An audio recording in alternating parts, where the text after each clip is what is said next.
여러 말로 확증하며 권하여 이른 말씀의 내용은 너희가 이 패역한 세대에서 구원을 받으라는 메시지였습니다.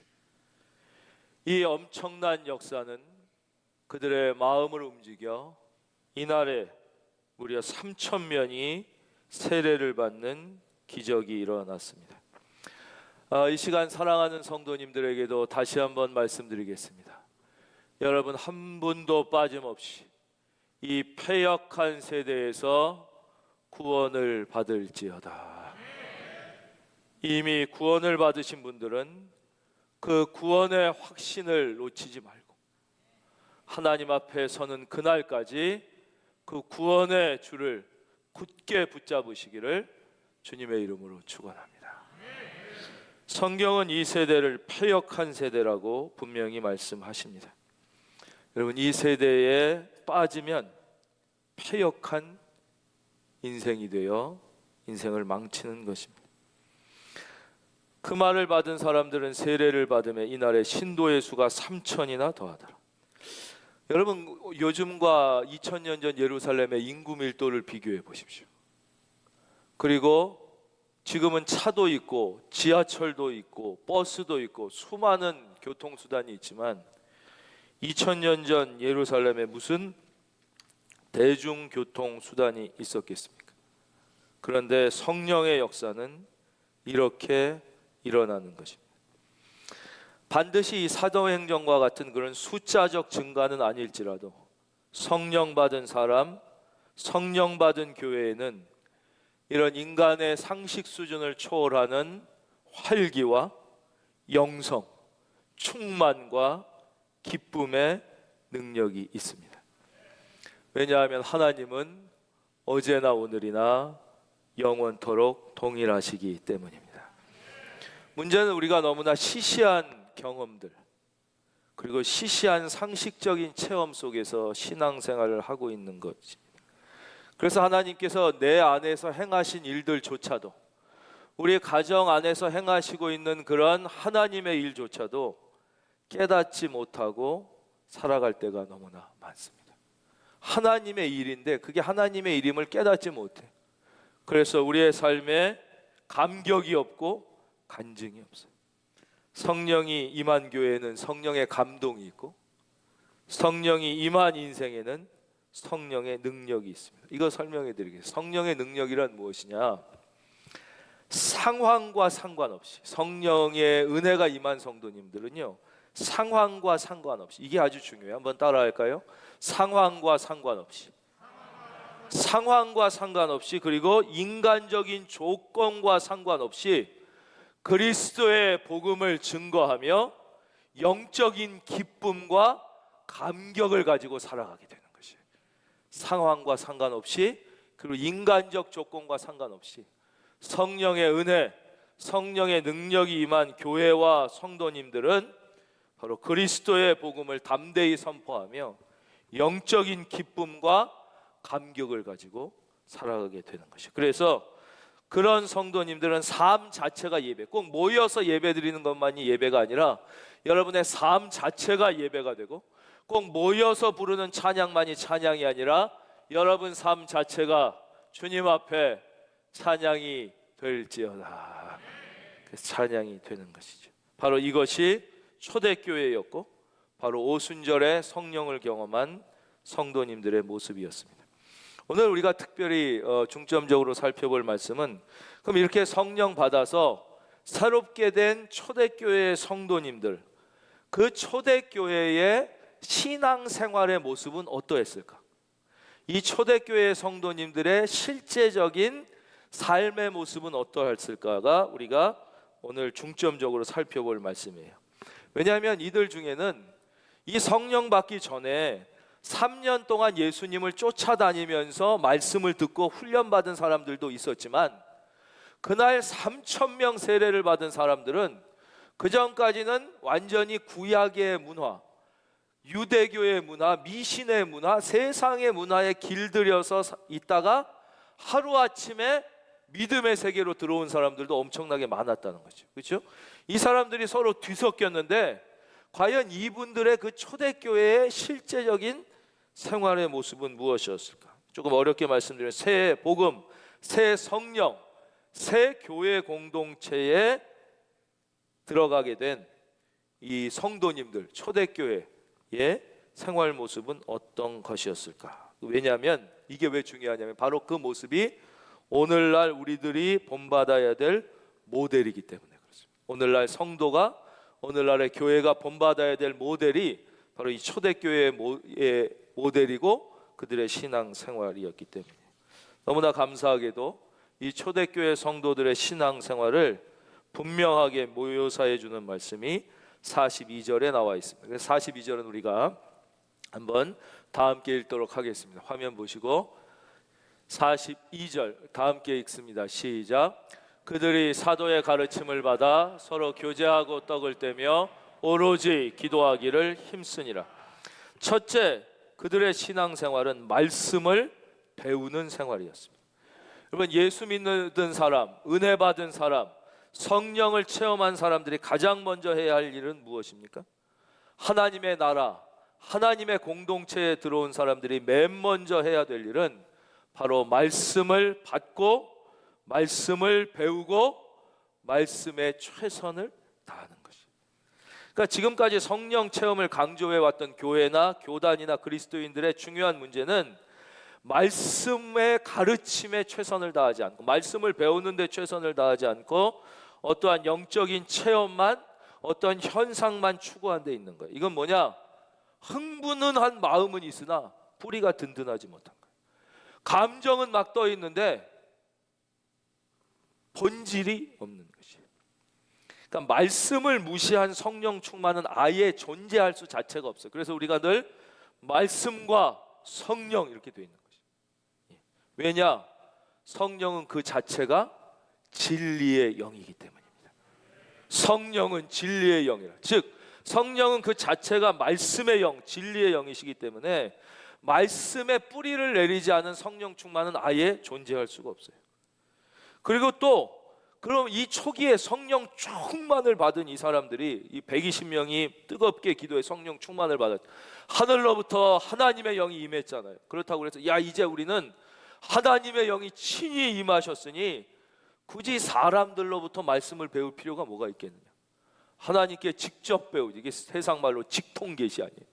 직접적으로 내가 하나님이 하시는 말씀을 배우고 성경을 읽고 직접적으로 성령의 해석을 받지 사람들에게 배울 필요가 없다.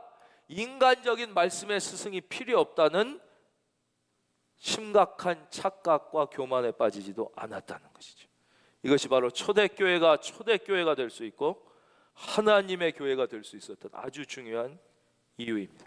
앞에서도 말씀드렸지만 3년 동안 이미 예수님을 따라다니며 예수님으로부터 말씀을 들은 사람들도 있었고 이날 성령의 음성을 통하여 처음 예수 믿은 사람들도 있었어요. 그러나 이 사람들이 서로 갈등하거나 분열하지 않았습니다.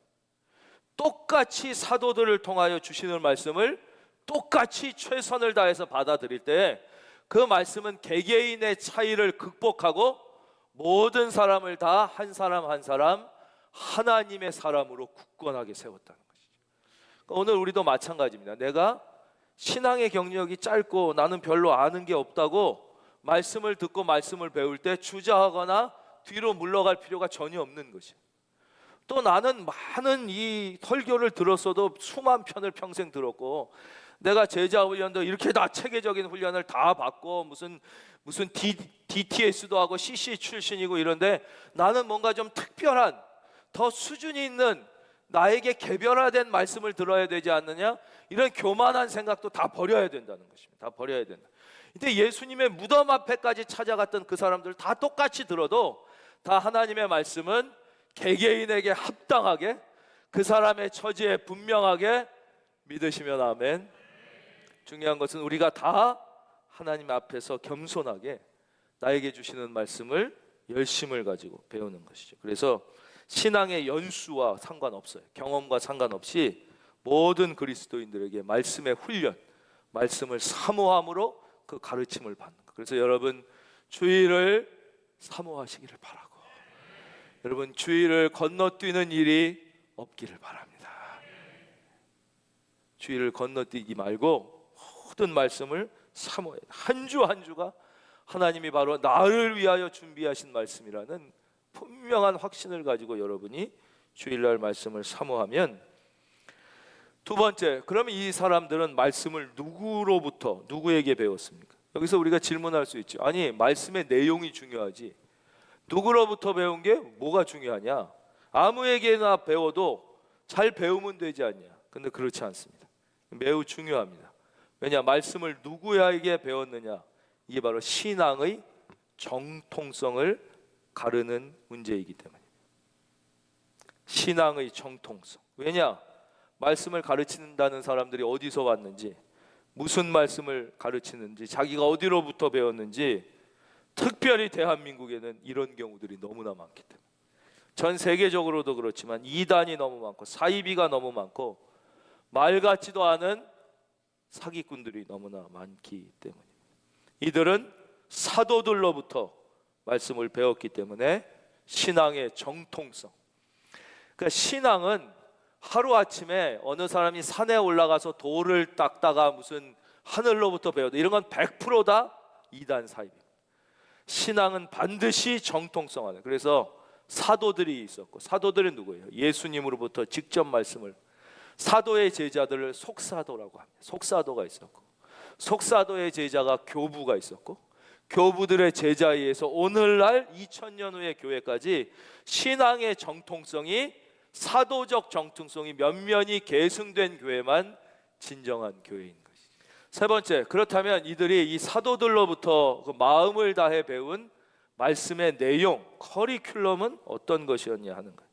근데 이게 성경에 자세히 초대교회에 이 사도들이 가르쳤던 커리큘럼이 나와 있진 않아요. 그리고 설교 제목들이 다 기록되어 있는 책이 없어요. 지금도 그 2000년 전에 이 안디옥 교회, 고린도 교회 이런 데 가보면 그 교회를 섬겼던 목사님들의 이름은 2000년 그 교회가 없어요. 다 이렇게 기록이 되어 있는 다 자료들을 찾을 수 있는데, 안타깝게도 이 초대교회에 어떤 본문으로 어떤 제목으로 설교를 했느냐 자료는 거의 잘 남아있지 않습니다. 그래서 분명하게 어떤 커리큘럼이었는지는 알 수 없지만, 성경을 보면 사도행전의 말씀과 특별히 그 속에서 베드로를 통해 하셨던 설교, 그 다음 스데반을 통해 하셨던 설교, 그 사도 바울을 통해 하셨던 설교를 살펴보면 그들이 무엇을 중점적으로 가르치고 배웠는지를 우리가 알 수 있습니다. 첫째, 이들이 힘을 다해 배운 것은 구약 성경의 말씀입니다. 베드로의 설교, 스데반의 설교, 사도 바울의 모든 설교, 뭐 예수님이 말씀하셨을 때도 마찬가지인데요, 수없이 구약 성경을 인용하십니다. 그래서 그 구약 성경을 오늘 예수 그리스도의 사건, 성령의 사건, 그로부터 나에게까지 이루어진 이 구원의 사건과 계속해서 연결시키는 거예요. 그래서 구약 성경은 그냥 어떤 역사서가 아니고, 그냥 신약 성경은 하나님의 말씀인데 그냥 이렇게 부록처럼 펼쳐져 있는 책이 아니에요. 구약 성경은 우리를 구원하시기 위하여 하나님이 주신 완전한 하나님의 말씀임을 믿으시기를 바랍니다. 당연히 구약 성경의 수많은 시편과 잠언과 창세기와 모세의 요경의 예언과 계시의 말씀들을 배웠어요. 아주 최선을 다해 체계 있게 배웠을 것입니다. 둘째, 이분들은 당연히 예수 그리스도의 생애를, 그분의 십자가와 부활과 승천과 재림을 가르치고 배웠을 것입니다. 그것으로 성경은 가득 차 있죠. 뭐 사도들이야 당연히 예수님과 함께 살았던 사람들이죠. 그렇죠? 성령이 임하심으로 그것을 분명히 깨닫게 되고, 예수님의 탄생과 그 능력이 있었던 삶과 십자가의 거룩한 죽음과 그리고 부활, 그리고 또 분명히 가르치신 게 뭐냐, 바로 승천하시기 전에 주셨던 그 가장 중요한, 그래서 우리가 지상 명령이라고 해요. 지상 최대의 명령, 지상 최고의 명령. 너희는 가서 모든 민족을 제자로 삼아 아버지와 아들과 성령의 이름으로 세례를 주고 내가 너희에게 분부한 모든 것을 가르쳐 지키게 하라. 볼지어다 내가 세상 끝날까지 너희와 항상 함께 있으리라. 이 말씀이에요. 이 말씀을 가지고 살아야 그게 인생을 사는 거예요. 그게 없으니까 인생이 허무해. 왜 결혼하는지를 모르고 결혼하고, 왜 그렇죠? 돈 버는 줄 모르고 돈 벌고, 왜 직장 다니는 줄 모르고 있는 거예요. 우리에게 하나님이 가정을 주시고 건강을 주시고 지식을 주시고 직업을 주시고 모든 것을 주신 이유는 무엇이냐? 바로 이 지상 명령, 너희는 가서 모든 민족으로 제자를 삼으라는 이 복음 증거의 명령. 그래서 이것을 분명히 깨닫고 알고 사는 사람들은 인생이 절대 허무하지가 않은 거예요. 시간 가는 것이 아쉽지가 않은 것이, 그 하나님의 나라가 다가오는 것이 늘 기대가 있고 내일에 대한 소망이 있고 할 일이 있고. 할렐루야. 그렇지 않으면 인생이 허무한 거예요. 시간 가는 게 아쉬운 거예요. 왜냐? 마라톤 분명히 목표를 알고 가니까 42.19 결승전이 다가올수록 기대가 있고 내가 받을 메달을 생각하면서, 아니 메달을 비록 못 받더라도 완주할 걸 생각하면서 소망이 있는데 그걸 모르니까 방향이 없이 뛰니까 힘들기만 한 거예요. 이게 끝이 없으니까 그냥 시간 가는 것만 하고 알고 늙는 게 아쉽고 몸은 팔다리는 쑤시는 거예요. 그러나 이 분명한 목표를 알고 왜 사는지를 아는 사람은 42.19를 향해 달려가니까, 여러분 마라톤 하는 사람이 결승전 가까운다고 30km 지났다고 허무했다, 아유 이제 끝이니 어떡하나, 이런 사람들 보셨어요? 왜냐? 목표 결승점이 여러분에게 결승점이 분명해지기를 바랍니다. 왜 사는지가 분명한, 이거 위하여 달려가다가 우리는 보좌 앞에 하나님을 만나게 된다. 그것이 성경에서. 그리고 우리가 자꾸 잊어먹는 게 뭐냐? 예수님의 승천뿐만 아니라 이들은 분명히 예수님의 구름 타고 다시 오심. 성경에서 너희가 예수님의 올라가심을 본 그대로 오신 예수님의 재림. 오늘 한국교회와 우리의 신앙에 이 재림 신앙이 약해져 있어요. 주님이 반드시 다시 온다는 것을 기대하고 사모하며 살아야 우리의 삶에 긴장감이 있고 우리가 허무하지 않고 지치지 않고 늘어지지 않는데, 초대교회 교인들은 이걸 계속 기억한 거예요. 마라나타, 이게 그들의 인생이었잖아. 마라나타 주 예수여 어서 오시옵소서. 이걸 생각하고 살아야 되는데, 그렇죠? 이걸 그러니까 이 재림을, 다행히 너무나 감사하게도 우리 교회는 이 재림과 그 사건에 대한 말씀을 전할 때 우리 성도님들의 눈동자가 빛이 나고 막 깨어 있음을 제가 직접 목도했습니다. 그래서 너무 감사하고, 우리 교회에는 소망이 있고 우리 성도님들 한 분 한 분의 믿음은 살아있는 믿음이라는, 제가 그런 확신을 가졌어요. 그리고 사도들은 그날 예수 믿고 세례받은 사람들에게도 분명히 성령의 사건을 가르치고 증거했을 것입니다. 두 번째, 초대교회의 성도들의 모습은 아주 재밌게도 서로 교제하는 것이었어요. 42절, 그들이 사도의 가르침을 받아 서로 교제하고, 말씀은 하나님과 인간과의 관계를 분명하게 세워주죠. 그러나 성도의 교제는 또한 인간과 인간의 관계를 세워주는 아주 중요한 것입니다. 이것도 되게 신기하죠. 어떻게 이런 교제가 가능했을까? 이날 3,000명이나 되는 사람들이 모였다는 거예요. 3,000명이나 어마어마한 사람들이 모였는데, 이 사람들이 다, 우리 교회는 여기에 별로 안 놀라는 게 이게 문제가 있던 거예요. 3,000명을 우리는 그걸 별로 안 놀라는데, 3,000명이란 사람, 이 사람들이 다 출신이 다르고 학력이 다르고 그렇잖아요. 성격이 다르고 지적 수준이 다르고 직업이 달랐는데 이 사람들이 어떻게 이렇게 교제가 가능했을까? 우리도 역시 교회 안에서 많은 사람들을 만나지 않습니까? 근데 우리가 교회 안에서 이 만나는 교인들끼리의 성도님들의 만남 속에는 좋은 경험도 있지만 나쁜 경험도 있었던 것입니다. 그렇죠? 상처를 받은 경험이 있습니다.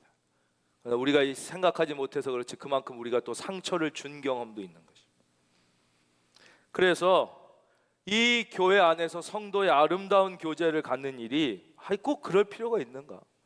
이거 만나고 했는데 결국은 상처받고 너 인생 피곤해지고 이거보다 그냥 교회에 나와서 말씀을 잘 듣고 말씀 잘 배우면 충분하지, 굳이 그런 성도의 교제권 안으로 들어가야 되나, 이렇게 생각할 수도 있지만 그건 잘못된 생각입니다. 이 초대교회 성도들은 말씀을 받을 뿐만 아니라 서로 교제하는 것입니다.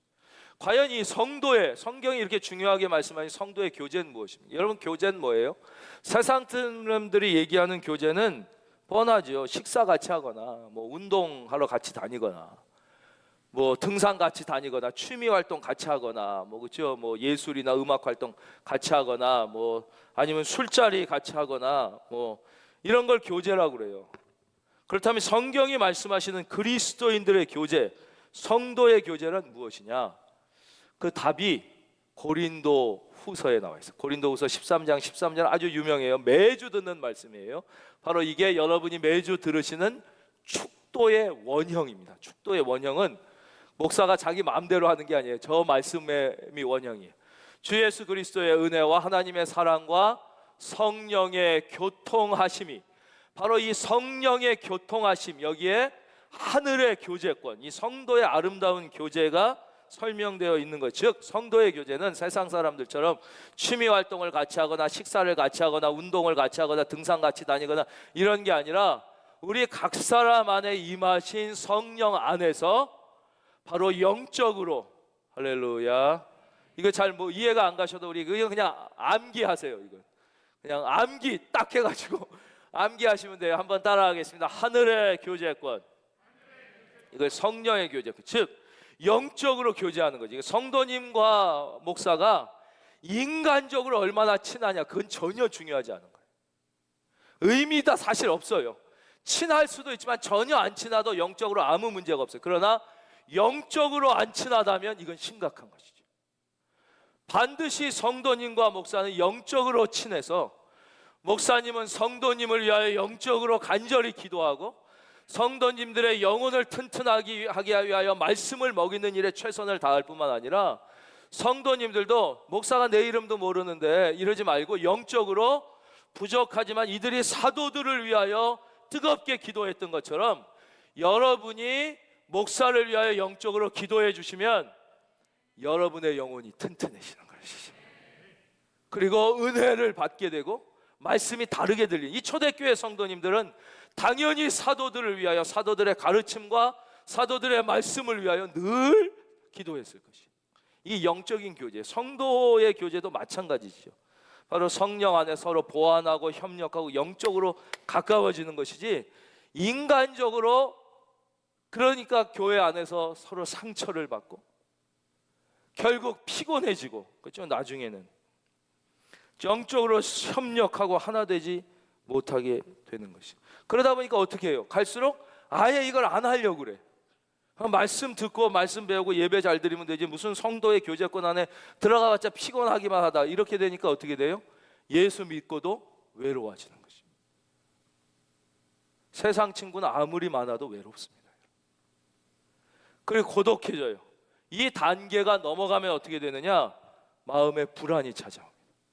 내가 예수 믿고 교회 다니는데도 여전히 마음이 불안한 것은 바로 이 아름다운 성도의 교제권 안으로 들어가지 못해서.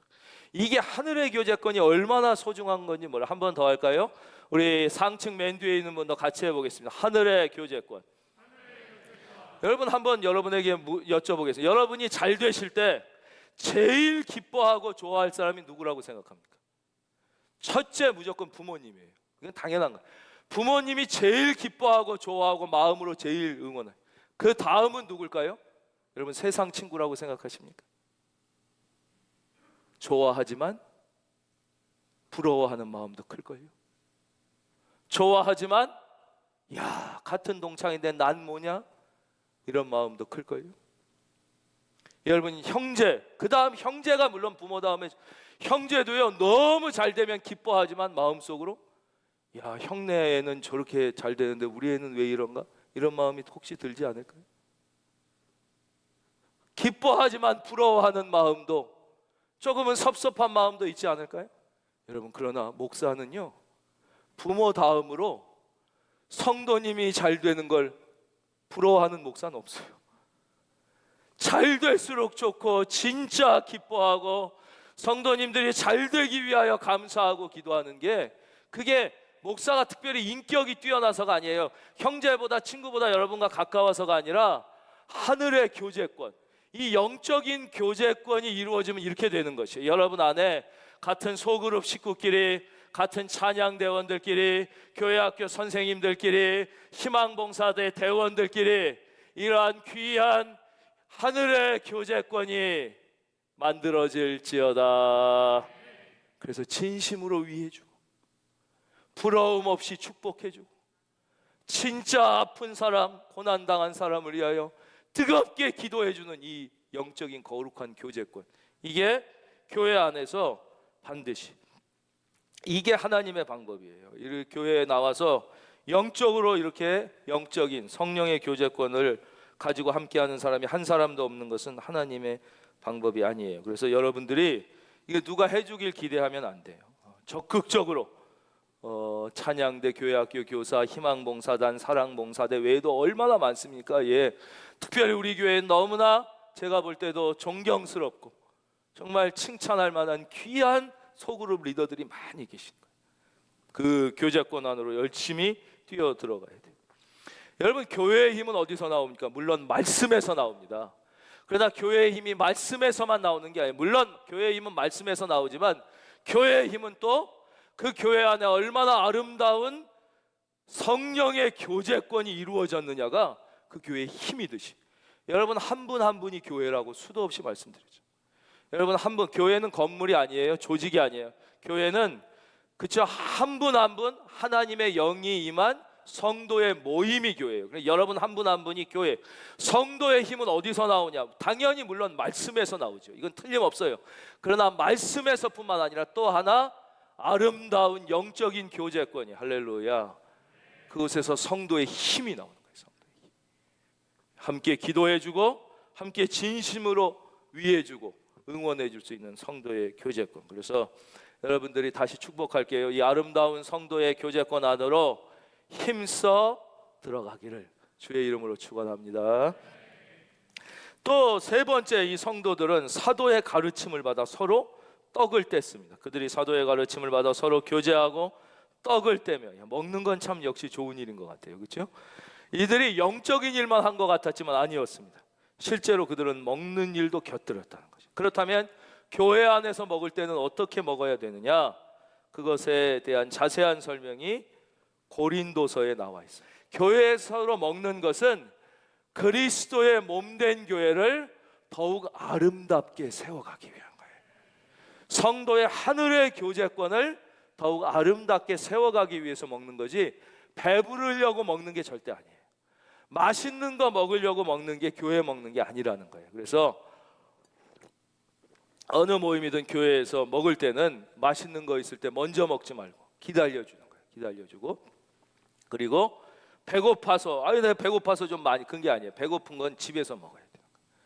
여기서 배부를 만큼 많이 먹는 것은 성경이 아니에요. 그래서 이렇게 말씀해주고 있습니다. 다시 말씀드리지만 이 교회 안에서 왜 이 음식을 나누는 것을 했느냐? 이것은 서로 하늘의 교제권, 그리스도의 몸을 세워가는 일을 더 잘하기 위해서였습니다. 마지막으로 이 넷째, 오늘 여기까지입니다. 이 초대교회 성도님들에게는 기도에 전념하는 모습이 있었어요. 오로지, 전념했다는 뜻이에요. 오로지 기도하기를 힘쓰니라. 그래서 모든 성도, 초대교회 성도님들의 신앙의 자세, 신앙의 모임, 신앙의 결론은 언제나 기도였어요. 기도. 기도는 성도의 생명줄과 같아요. 오늘 원래 이 말씀 제목을 1에서 3분 어떻게 했냐? 기도는 어머니의 탯줄과 같다, 이렇게 됐어요. 우리 모든 어머니들은 다 아실 거예요. 아기가 이제 엄마 뱃속에 있을 때 엄마 뱃속에 아기 집에 독립적으로 살아있는 게 아니에요. 엄마와 탯줄로, 그래서 우리에게 배꼽이 있잖아요. 탯줄로 탁 연결이 돼 있는. 그래서 탯줄을 통하여 끊임없이 엄마의 영양분이 아기한테 가기 때문에 살아있을 수 있는 것이지, 얘가 독립적으로 존재하는 게 아니야. 아예 처음에 하나님께서 인간을 창조하실 때부터 인간은 하나님을 떠나 독립적으로 살 수 없게 창조되었어요. 반드시 하나님과 교류하면서 기도의 탯줄로 연결돼야만 살 수 있게 만들어진 거예요. 기도는 바로 어머니의 탯줄과 같아요. 기도는 하나님과 우리와 연결되어 있는 이 영적인 파이프이며, 어머니와 아이의 기도의 이 영적인 탯줄과 같다는 것을 꼭 기억해서, 여러분 하나님 앞에 기도하기를 힘쓸지어다. 그럼 이 초대교회 성도님들의 기도는 어땠을까요? 이분들은 물론 개인 기도를 뜨겁게 했을 것입니다. 그러나 개인 기도만 하지 않았음을 우리는 너무나 잘 알아. 이들의 기도는 고난당한 자, 아픈 자, 힘든 자, 그리고 나라와 민족을 위한 뜨거운 기도가 있을 거예요. 여러분, 고난당한 자와 아픈 자를 위하여, 민족을 위하여 기도해야 돼요. 이것은 또 아주 중요한 영적인 의미가 있습니다. 왜 나의 기도에 능력이 없느냐? 나의 기도에 응답이 없는 줄 아십니까? 개인 기도만 하면요, 기도에 능력이 없습니다. 반드시 그걸 위해서 하는 건 아니에요. 고난당한 자, 아픈 자, 민족을 위한 중보의 기도를 하는 자에게만 그 기도에 힘이 생겨요. 할렐루야. 능력이, 근육이부터 하나님의 응답이 임하고 기도에 힘이 생기는 거예요. 근데 맨날 개인 기도만 하면요, 기도에 힘이 없는, 능력이 없어요. 그래서 기도가 응답이 경험되는 게 적고 살아있는 하나님을 경험하지 못하는 거예요. 그래서 그것 때문에 중보기도 하는 건 아니에요. 내 기도 능력 생기려고 중보기도 하는 건 아니지만 왜 우리의 기도가 이렇게 무능하냐? 왜 교회가 이렇게 무능해졌는지 아십니까? 교회가 이웃을 위하여, 고난당하는 자와 약한 자와 민족과 세계를 위하여, 할렐루야, 힘을 안 쓰니까 교회가 약해진 거예요. 교회의 능력이 사라진 거예요. 하나님의 역사가 사라졌어요. 개인도 똑같아요. 기도에 교회가 다시 깨요. 맨날 우리만 위해서, 나만 위해서, 내 교회만 위해서. 그래 교회가 능력이 없죠. 하나님의 역사가 일어나지 않죠. 교회가 고난당한 자, 아픈 자, 약한 자, 이웃과 민족과 세계를 위하여 기도할 때 뜨겁게, 그때 그 교회에 능력이 생기듯이 여러분 개개인이 다 한 분 한 분의 교회이기 때문에 여러분의 기도에 능력이 있기를 바랍니다. 그냥 단순한 반복처럼 들릴 수 있습니다. 그러나 바로 이것, 말씀을 전념을 다해 배우고 한 시간 한 시간을 소중하게 여기고 하늘의 교제권을 갖고 그리스도의 몸을 세우기 위하여 떡을 떼고 그리고 기도에 전념한 것, 바로 이 네 가지 모습이 오늘날 교회에서 사라졌기 때문에 교회가 타락한 것이고, 바로 성도님들의 삶에서 사라졌기 때문에 힘과 능력과 그 감격과 기쁨을 잃어버린 것이다. 그리고 이 특별히 성도의 교제권은 이게 없으면 예수를 믿어도 외롭다고 말씀드렸죠. 고독하고 거기서 머무는 게 아니에요. 나중엔 불안해지는 지경까지 꼭 나아갑니다. 우리도 보면 맨날 불안하다는 분이 왜 이렇게 많은지 몰라요. 여러분 많죠? 불안하다. 왜냐? 거룩한 영적인 교제권이 형성되지 않았으니까 불안한. 깜깜한 밤중에 손잡고 같이 걸어가 보세요. 안 무서워. 불안하지 않아요. 그러나 깜깜한 밤중에 혼자 걸어가면 불안한 것과 똑같은 거예요. 우리의 인생의 광야의 길을 영적인 교제권을 갖고 손잡고 같이 안 걸어가니까 처음엔 그냥 외롭고 고독한 것 같지만 나중엔 불안해지는 거예요. 우리 안에 이 은혜가 회복돼서 여러분의 믿음의 첫사랑, 그때를 생각해 보세요. 우리가 얼마나 처음 은혜 받았을 때 얼마나 기뻤습니까? 너무 기뻐서 어쩔 줄 모르고, 그렇죠? 예, 밤을 새워 주님 앞에 나와 철야기도 하고, 예, 새벽마다 나와 부르짖고, 길 가다가 기도하고, 버스 타다가도 너무 기도하다가 내릴 곳을 놓쳐갖고 우리가 되돌아온 그런 감격적인 경험이 얼마나 많습니다. 밤에 하나님 앞에서 머리맡 기도하다가 너무 기도가 뜨거워져서 동토울 때까지 기도하다 눈이 뻘개져서 회사 가고 학교 간 경험들이 우리 안에 얼마나 많습니까? 그래도 마음엔 기쁨이 충만하고 그 알 수 없는 뿌듯함과 자신감이 있고, 사랑하는 큰은혜 교회의 가족들이여, 여러분들에게 이 믿음의 첫사랑이 회복될지어다. 아직 그 첫사랑의 경험이 없는 분들은 실망하지 마십시오. 여러분, 사모하는 마음으로 은혜를 사모하고 말씀을 사모하고 성령을 사모해서 하나님의 어마어마한 은혜의 감격을 여러분도 경험할 수 있기를 축원합니다.